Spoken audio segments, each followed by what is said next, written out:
Romanos, capítulo 1, a partir do versículo 18. Romanos 1, versículo 18 em diante. Portanto, a ira de Deus é revelada dos céus contra toda a impiedade e injustiça dos homens que suprimem a verdade pela injustiça. Pois o que de Deus se pode conhecer é manifesto entre eles, porque Deus lhes manifestou. Pois desde a criação do mundo, os atributos invisíveis de Deus, seu eterno poder e sua natureza divina, têm sido vistos claramente, sendo compreendidos por meio das coisas criadas, de forma que tais homens são indesculpáveis, porque, tendo conhecido a Deus, não o glorificaram como Deus, nem lhe renderam graças, mas os seus pensamentos tornaram-se fúteis, e o coração insensato deles obscureceu-se. Dizendo-se sábios, tornaram-se loucos, e trocaram a glória do Deus imortal por imagens feitas segundo a semelhança do homem mortal, bem como de pássaros, quadrúpedes e répteis. Por isso Deus os entregou à impureza sexual, segundo os desejos pecaminosos do seu coração, para a degradação do seu corpo entre si. Trocaram a verdade de Deus pela mentira, e adoraram e serviram a coisas e seres criados em lugar do Criador, que é bendito para sempre. Amém. Por causa disso, Deus os entregou a paixões vergonhosas. Até suas mulheres trocaram suas relações sexuais naturais por outras, contrárias à natureza. Da mesma forma, os homens também abandonaram as relações naturais com as mulheres e se inflamaram de paixão uns pelos outros. Começaram a cometer atos indecentes, homens com homens, e receberam em si mesmos o castigo merecido pela sua perversão. Além do mais, visto que desprezaram o conhecimento de Deus, ele os entregou a uma disposição mental reprovável, para praticarem o que não deviam. Tornaram-se cheios de toda sorte de injustiça, maldade, ganância e depravação. Estão cheios de inveja, homicídio, rivalidades, engano e malícia. São bisbilhoteiros, caluniadores, inimigos de Deus, insolentes, arrogantes e presunçosos. Inventam maneiras de praticar o mal, desobedecem a seus pais, são insensatos, desleais, sem amor pela família, implacáveis. Embora conheçam o justo decreto de Deus, de que as pessoas que praticam tais coisas merecem a morte, não somente continuam a praticá-las, mas também aprovam aqueles que as praticam. Senhor meu Deus, esta é a palavra do Senhor, viva e eficaz, poderosa e santa. Pedimos que fale conosco, Pai, nos dê revelação da Tua palavra e entendimento dentro do nosso coração. Espírito Santo, pedimos que o Senhor abra os olhos do nosso entendimento nesta noite, para que possamos ouvir e praticar a palavra do Senhor. Traga luz para as sombras e revela-nos a Tua verdade, Pai, que nós possamos ouvir e obedecer a voz do Senhor. Queremos nos submeter totalmente ao Teu mover e a tua verdade nesta noite, e que nós possamos, Espírito Santo, ouvir, praticar e sair daqui transformados pelo poder do Senhor. Nós repreendemos todo espírito maligno de confusão, de cegueira, de incredulidade ou distração, em nome do Senhor Jesus, e consagramos este lugar, Pai, e o nosso coração e pensamento, para ouvir a Tua palavra e praticá-la com fidelidade, em nome de Jesus, amém, graças a Deus. Irmãos, a epístola de Paulo aos Romanos foi a primeira carta escrita pelo apóstolo Paulo, por volta do ano 57 da era cristã, quando ele era apóstolo, missionário em muitas nações. Acredita-se que quando ele estava em Corinto, no ano 57, relatado em Atos capítulo 20, ele mandou esta carta para os crentes de Roma, para os irmãos judeus e gentios convertidos em Roma, que faziam parte da igreja, e Paulo mandou essa carta pedindo ajuda missionária, pedindo oferta missionária para os irmãos de Roma, porque Paulo tinha o projeto de passar por Roma e ir para a Espanha, evangelizar e estabelecer a igreja na Espanha. Então ele escreve esta carta que é tão profunda e tão gloriosa, cujo propósito inicial foi pedir ajuda missionária para o crescimento do reino e abertura da obra na Espanha. E a carta aos Romanos tornou-se o maior tratado sobre fé, sobre justificação e graça que existe em toda a Bíblia. Realmente o Espírito Santo usou poderosamente o apóstolo Paulo, quando o propósito dele era pedir uma ajuda missionária para a igreja de Roma, e aqui nós temos algo tremendo, que é a carta aos Romanos. Uma carta com 16 capítulos, que dá para você ler em 1 hora de leitura contínua. E se você ainda não fez isso, eu recomendo que faça, porque a carta aos Romanos influenciou muito a igreja e o mundo que nós vivemos. Nós podemos citar apenas, a título de curiosidade, que a reforma protestante, através de principalmente Martinho Lutero, foi inspirada na leitura e nos ensinos da carta aos Romanos. O avivamento do século XVIII, cujo precursor foi John Wesley, também foi influenciado e nasceu da influência da carta de Romanos na vida de John Wesley. A filosofia moderna foi influenciada quando Descartes meditava e comentava Romanos 1,18. E muitas outras coisas. A conservação da fé cristã na Europa, após a Segunda Guerra Mundial, se deu com base nos ensinos de um grande teólogo daquela época, Karl Barth, que ensinava os princípios da carta de Paulo aos Romanos. Então nós temos aqui um livro tremendo da palavra de Deus. Se fosse uma pessoa, nós poderíamos dizer que Romanos é o cara. Romanos é top. Então, a palavra de Deus toda é inspirada e é muito importante para a nossa vida. E eu quero tomar como base esses versículos que nós lemos, para falar para você de alguns princípios muito importantes. Paulo começa, neste texto que lemos, a partir do versículo 18, falar sobre a justa manifestação da ira de Deus sobre os homens. É justo o castigo e a manifestação da ira de Deus dos céus contra toda a impiedade e injustiça dos homens.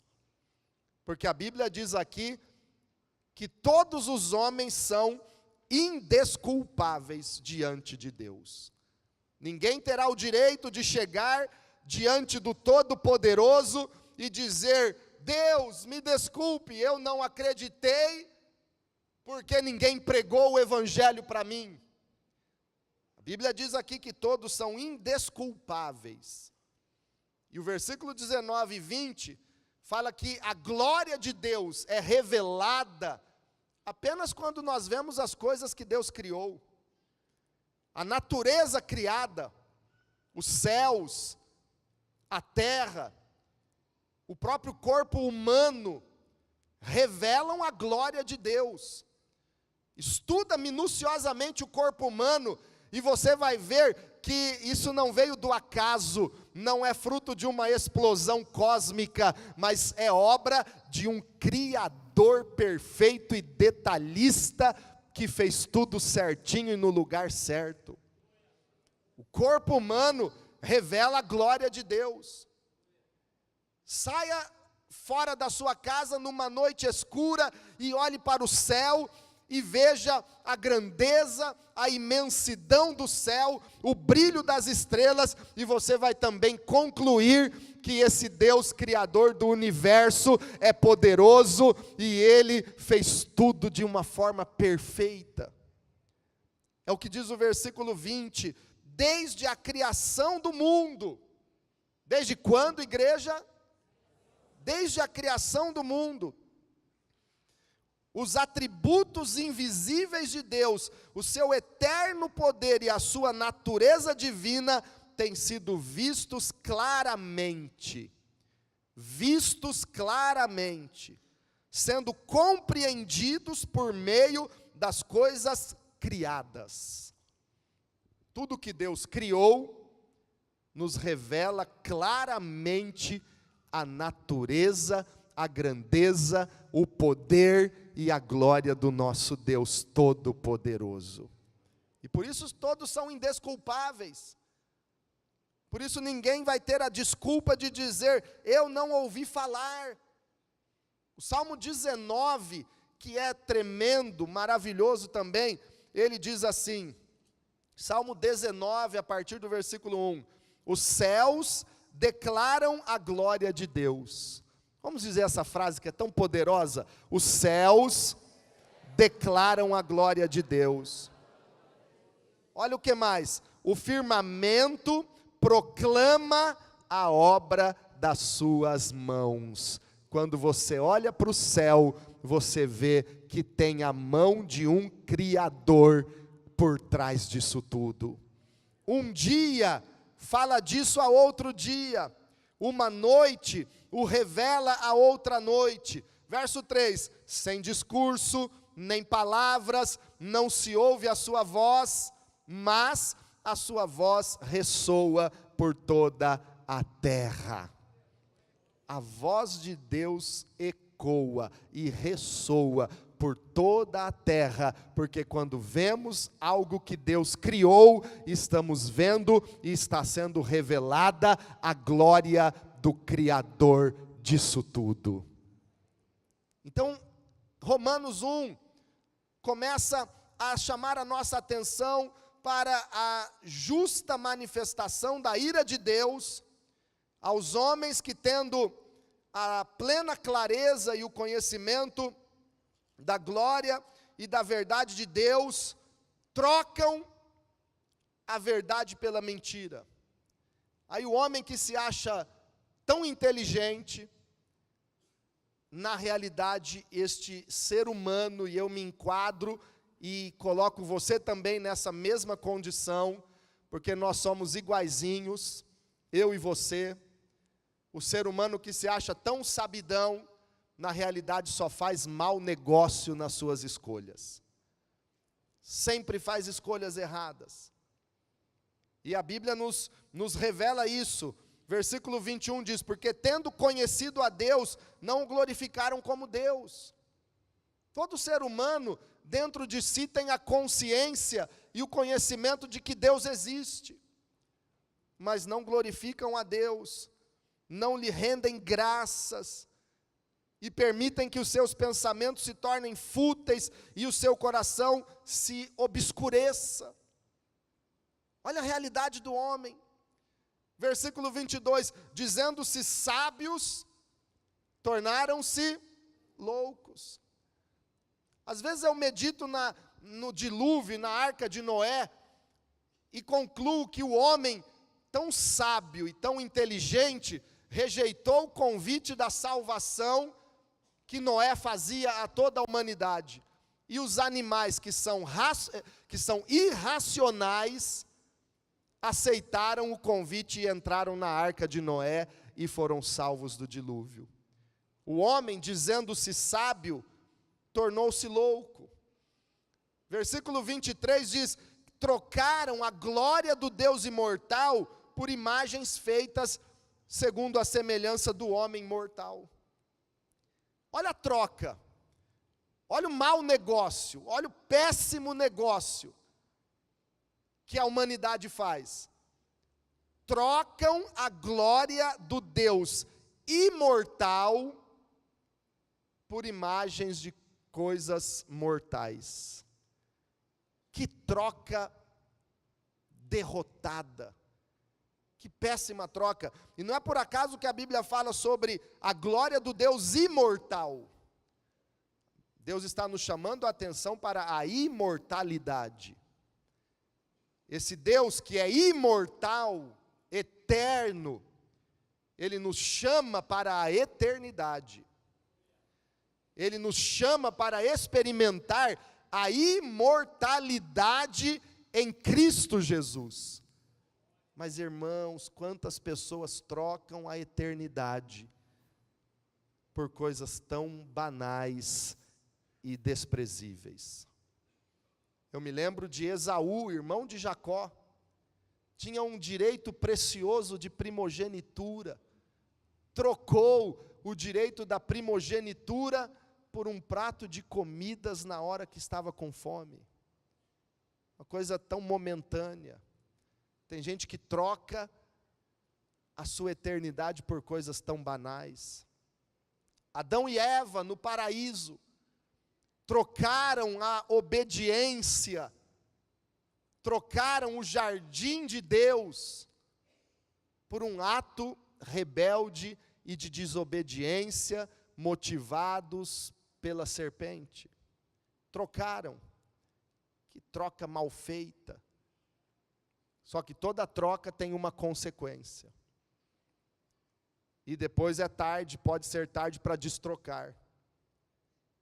Toda troca gera um resultado. Versículo 23 diz que trocaram a glória do Deus imortal por imagens feitas segundo a semelhança do homem mortal. Resultado, versículo 24.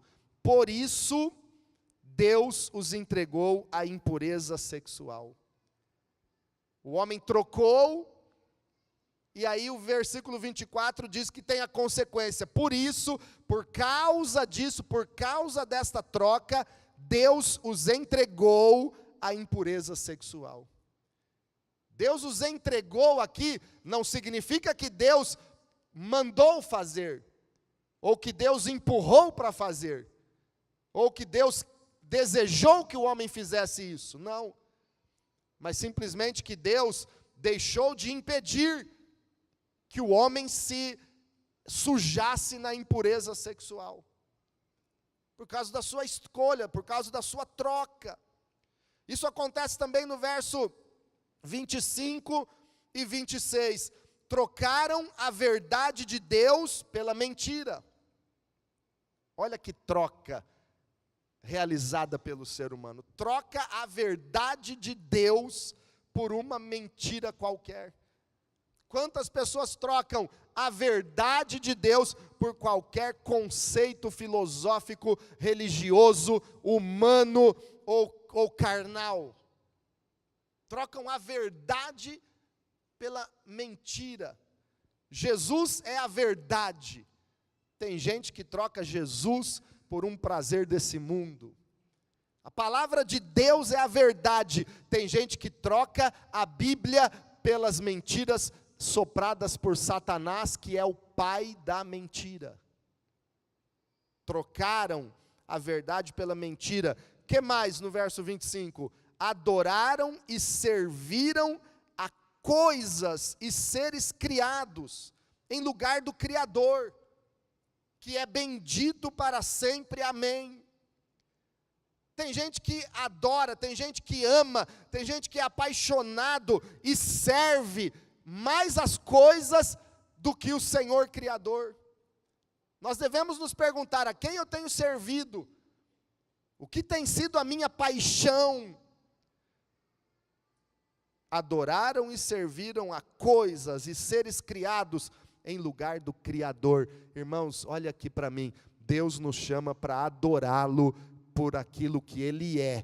Ele é o Criador. Nós não estamos aqui para prosperar, nós não estamos aqui em busca de um milagre, nós não estamos aqui em busca da solução dos nossos problemas, mas nós estamos aqui porque existe um Deus que criou os céus e a terra, e nos tirou das trevas, e trouxe para a sua presença, e estamos aqui por causa dEle, para a glória dEle, para amar e adorar esse Criador, e servi-lo com toda a nossa vida, para todo sempre.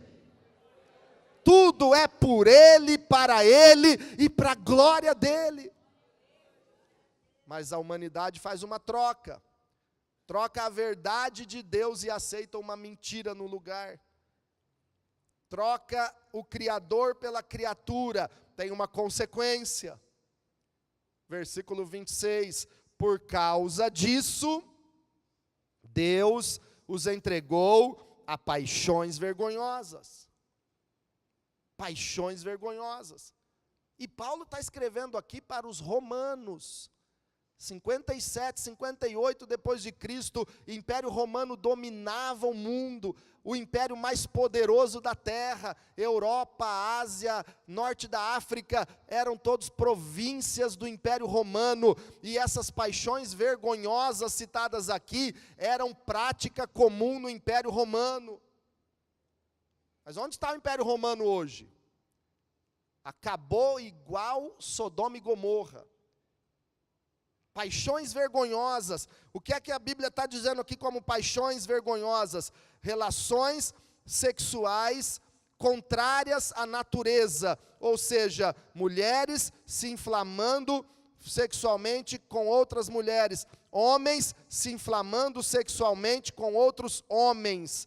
Começaram a cometer atos indecentes, final do versículo 27. Paixões vergonhosas, atos indecentes, e receberam em si mesmos o castigo merecido pela sua perversão. Paulo está tratando de um problema crítico do Império Romano daquela época, inspirado pelo Espírito Santo, dizendo que isso é consequência da troca errada que os homens fizeram. Aí trocam o que é natural, estabelecido por Deus, relação sexual entre o homem e a sua mulher, trocam e invertem relações antinaturais, mulheres com mulheres, homens com homens.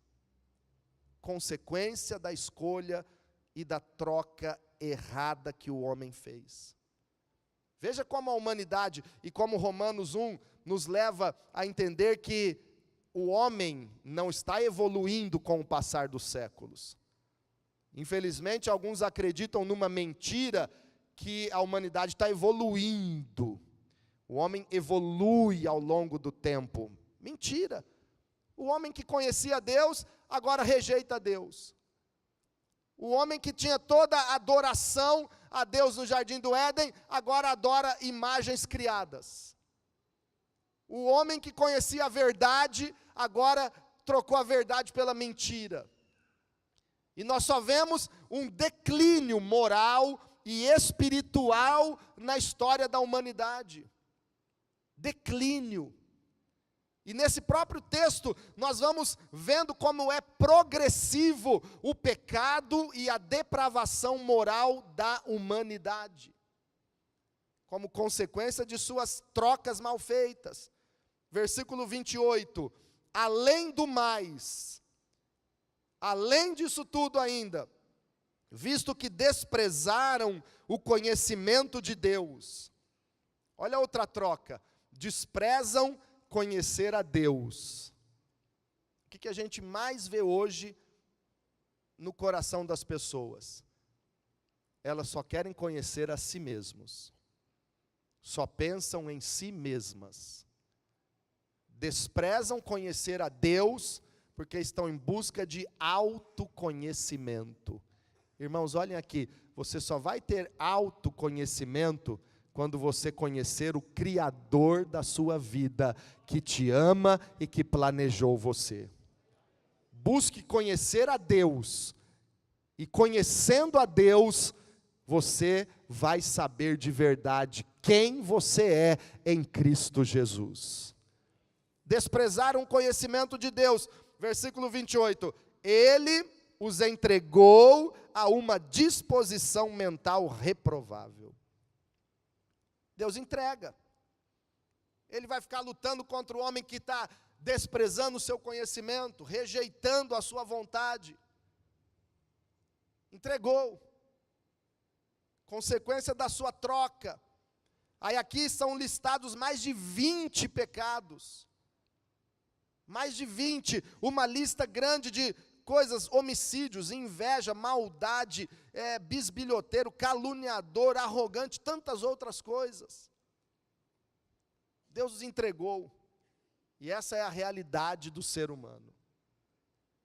Só que essa troca custa caro, e muitas vezes o homem tenta destrocar a sua situação. E ao longo da história a gente tem visto uma tentativa humana para destrocar essa situação na qual ele entrou, buscando uma religião.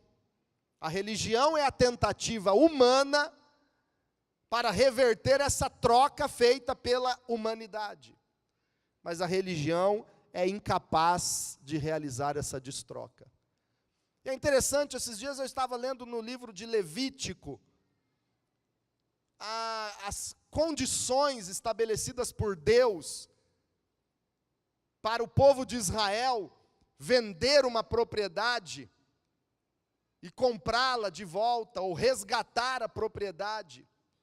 E havia até uma condição estabelecida pelo Senhor para que aquele que vendesse uma propriedade e se arrependesse, pudesse comprá-la de volta, pudesse destrocar, porque às vezes alguém na hora, precipitadamente, troca a sua propriedade por algo tão insignificante. Deus dava a condição de fazer a destroca, mas só que tinha um tempo, tinha um limite. Senão a destroca seria feita só no ano do jubileu, no ano favorável do Senhor. Aí no ano do jubileu, toda troca de propriedade era desfeita. Deus estava nos dando aqui uma revelação. Somente no ano do jubileu, as trocas de propriedade seriam revertidas. Ano do jubileu nos direciona e significa espiritualmente a graça que Jesus Cristo conquistou por nós. Somente em Jesus, somente pela graça do Senhor Jesus, essa troca errada da humanidade é desfeita, porque Jesus veio para destrocar a situação de pecado e maldição na qual o homem se encontrava. Jesus é a grande troca de Deus para o nosso pecado. Jesus veio fazer essa troca. Olha o que a Bíblia diz em Gálatas, no capítulo 1, versículo 4. Versículo 3 e 4, para entendermos o contexto. Gálatas 1, versículo 3 e 4.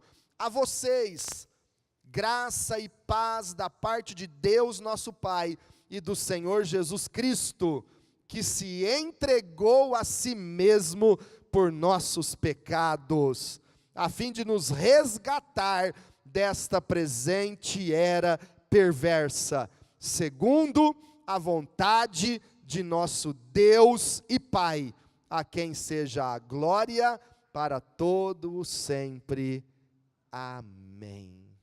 Você pode levantar suas mãos e dizer: Jesus Cristo se entregou por mim, para me resgatar desta era presente. Aleluia. Jesus trocou de lugar conosco. Jesus trocou sua glória pela humilde manjedoura. Jesus trocou sua santidade pelos nossos pecados na cruz. Jesus trocou a sua vida, o seu sangue, pela nossa vida e morreu no nosso lugar. Jesus trocou de lugar com o homem pecador. Aquele lugar no Calvário era meu e era seu, mas Jesus estava lá. Jesus se colocou na cruz para a remissão dos nossos pecados, para trocar a maldição que era nossa, foi lançada sobre ele. O pecado que era meu e seu foi lançado sobre Jesus. A doença que era nossa foi colocada sobre Jesus. A nossa miséria foi lançada sobre Jesus. A nossa condenação foi lançada sobre ele, para que nós pudéssemos ser salvos e tenhamos a vida eterna. Jesus veio nos salvar. Ele trocou a glória pela morte na cruz. Ele trocou a pureza pelo pecado. Ele trocou a verdade para nos salvar. Jesus deu a vida por nós. O homem não consegue trocar a situação da sua vida somente olhando para Jesus. É igual aconteceu no êxodo para a terra prometida. Haviam serpentes no caminho. Quando o povo se rebelou contra Deus, o Senhor enviou serpentes e elas mordiam as pessoas e os judeus começaram a morrer. Moisés orou ao Senhor e Deus lhe disse: faça uma serpente de metal e erga numa haste esta serpente. Quem for mordido por uma cobra, corra e olhe para a serpente de metal. Quem olhar para aquela serpente de metal vai sobreviver à picada das cobras aí no arraial. E isso aconteceu. As pessoas eram picadas, corriam lá, olhavam para a serpente de metal, de bronze, e eram curadas e não morriam. Quando Jesus veio, em João capítulo 3, ele disse: assim como a serpente de bronze foi levantada no deserto, assim também o Filho do Homem será levantado, e todos os que olharem para ele serão salvos. Igreja, quando olhamos para ele, nós somos salvos. É Jesus Cristo, ele é o Salvador, é Jesus. Eu quero encerrar lendo com você uma parábola no capítulo 13 de Mateus, versículo 44, uma parábola pequenininha, um versículo apenas, Mateus 13, 44, é a parábola do tesouro escondido. Diz assim: o reino dos céus é como um tesouro escondido num campo. Fale para quem está do teu lado: o reino dos céus é como um tesouro escondido no campo. Ouçam: certo homem, tendo-o encontrado, escondeu-o de novo, e então, cheio de alegria foi, vendeu tudo o que tinha e comprou aquele campo. A interpretação clássica desta parábola é comparar o tesouro escondido com Israel. Mas eu quero compartilhar com você algo que Deus colocou no meu coração sobre esta parábola. O reino dos céus é como um tesouro escondido num campo. Esse campo é a sua vida, é o seu coração, é o seu corpo, é todo o seu ser. Dentro de você tem um tesouro escondido. Por mais que você desconheça ou ignore, em você há algo valioso e precioso. E o que tem de mais precioso na nossa vida é Jesus Cristo. Colossenses no capítulo 2 diz que Cristo em nós é a esperança da glória. Cristo está em você. Gálatas 2:20 diz: já não sou eu quem vive, mas Cristo vive em mim.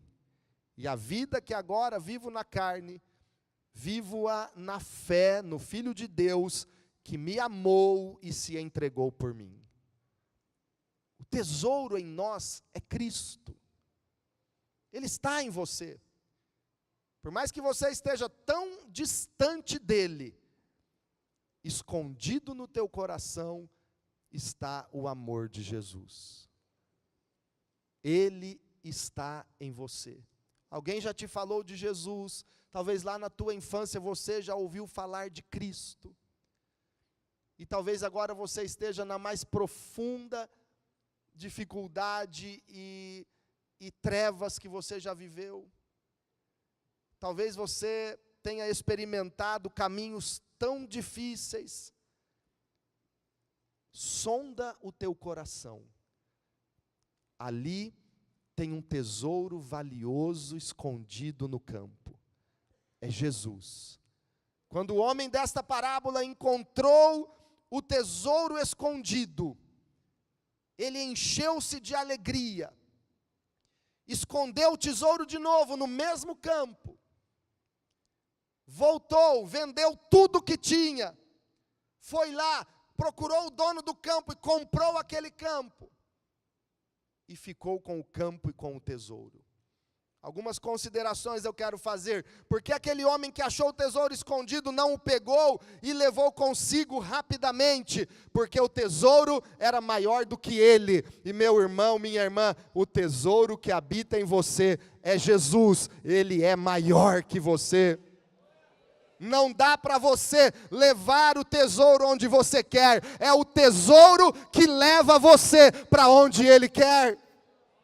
Não dá para carregar o tesouro no peito ou nas costas. Não dá para levar o tesouro no ombro. Na verdade, Ele é o nosso pastor. E Ele nos leva em seus ombros. Ele nos carrega no seu colo. É Ele quem nos leva.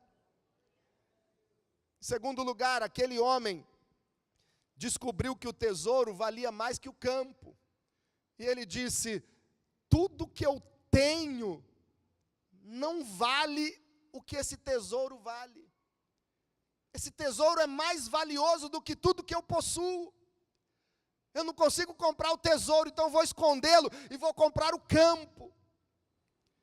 O tesouro que nós temos, que é Deus, o Espírito Santo habita em nós. O tesouro que você tem é Jesus, Ele está na sua vida. Vale mais do que tudo que você possui. Todos os seus bens, todo o seu dinheiro, todo o seu conhecimento e sabedoria humana não chegam aos pés do valor deste tesouro escondido no campo, que é Jesus Cristo na sua vida. Levante a sua mão e diga: o meu tesouro vale mais do que tudo que eu tenho. Irmãos, o tesouro vale mais do que tudo que você possui. Aquele homem avaliou e disse: eu vou vender tudo que eu tenho com alegria. Eu vou abrir mão de tudo que eu tenho e vou comprar aquele campo, porque aí eu vou ficar com o tesouro e eu vou viver para sempre com o tesouro que eu encontrei escondido no campo. Jesus vale mais que tudo. Quando nós realmente encontramos o tesouro na nossa vida, que é Deus, quando você realmente reconhece o valor de Jesus na tua vida, nada se compara a Ele. Tudo que você tem, todos os seus valores, você renuncia, você coloca de lado, porque você compreende que Jesus vale mais do que tudo isso. Quem aqui já descobriu que Jesus é mais valioso do que qualquer tesouro escondido na sua vida? Qualquer coisa. Não dá para trocar Jesus por nada. Nós trocamos tudo que temos, tudo que sabemos, porque nós queremos Jesus na nossa vida. Queremos Jesus. Esse é o grande negócio. Trocar tudo que tem para ficar com o tesouro escondido que é Jesus. Esse é o grande negócio da vida do homem e da mulher. Eu abro mão de tudo, religião, desejos, prazeres, filosofias, conceitos, eu abro mão de tudo. Eu quero o tesouro escondido no meu campo. Quem quer Jesus, fica de pé nesse momento. É o tesouro mais valioso. Conta-se a história que em 1568, a rainha Maria da Escócia, sendo perseguida, fugiu para a Inglaterra, levando consigo um valiosíssimo colar de pérolas negras, pérolas preciosas e raras. 19 anos depois, ela foi assassinada na Inglaterra, e aquele colar de pérolas negras desapareceu. O império mandou dar buscas por toda a Inglaterra e Grã-Bretanha, não encontrou o colar. Buscaram, procuraram, mas não encontraram a joia da rainha Maria. 350 anos depois, duas mulheres americanas, passeando na Inglaterra, entraram numa loja de presentes, numa lojinha velha de presentes e bijuterias, para levar lembrancinhas para os Estados Unidos, e junto com as lembrancinhas, ofereceram àquelas mulheres um velho colar encardido, de bijuteria, por 20 centavos de libras. 20 centavos. Como o valor era tão pequenininho, elas compraram. Chegando nos Estados Unidos, mandaram numa joalheria limpar aquele colar de bijuterias. E alguns dias depois, elas receberam o convite do governo da Inglaterra para vender o colar por milhares e milhares de libras, porque aquele era o colar da rainha Maria. Ninguém sabia o valor dele. Estava encardido, estava sujo. Onde será que ficou aquele tesouro por tanto tempo? Dentro de você está o Senhor nosso Deus. Mas será que está tão sufocado pela poeira que esse mundo trouxe, que parece que não tem valor? Hoje eu quero te dizer que Jesus é o maior tesouro da sua vida e da nossa vida, e o valor dele é incomparável. O valor desse tesouro que nós temos é incalculável. Não troque por 20 centavos. Judas trocou o maior tesouro da vida dele por 30 moedas de prata. Não troque. Jesus é tudo para você. Jesus é tudo para nós. Se você já descobriu o valor desse tesouro escondido, adore-o. Se você ainda não descobriu, hoje você vai sentir que Deus te ama e dentro de você tem um tesouro escondido no campo, e é Jesus Cristo. E hoje esse tesouro vai se tornar visível e você vai viver por Ele e para Ele.